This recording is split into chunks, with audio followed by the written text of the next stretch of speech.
Hi everyone! In this series of presentations, we're going to be talking about the rules of exponents. So we're going to learn about 3 different rules of exponents. We're going to understand and apply the product rule, the quotient rule, and the power rule of exponents. So let's get started with part 1, which is to understand and apply the product rule of exponents.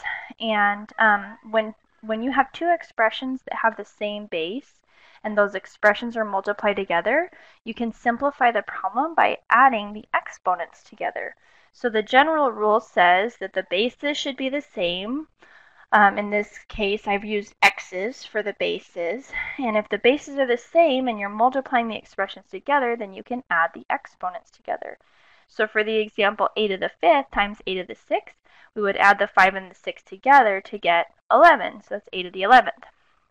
So why this makes sense is because if you were to write it out, which you're going to hear me say that a lot, when in doubt, write it out, that you will end up with 11 A's. So if you have a to the 5th and you write out all 5 A's being multiplied together and then it's multiplied by a to the 6th, then you have 6 more A's and they're all lined up in a row, all multiplied together, and if you count them up, there's 11 of them.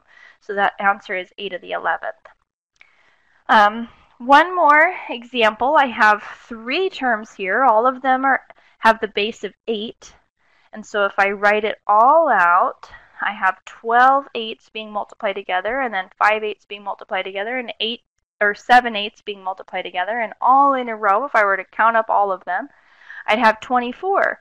And you might notice the shortcut that 12 plus 5 plus 7 is 24. So my answer should be 8 to the 24th power.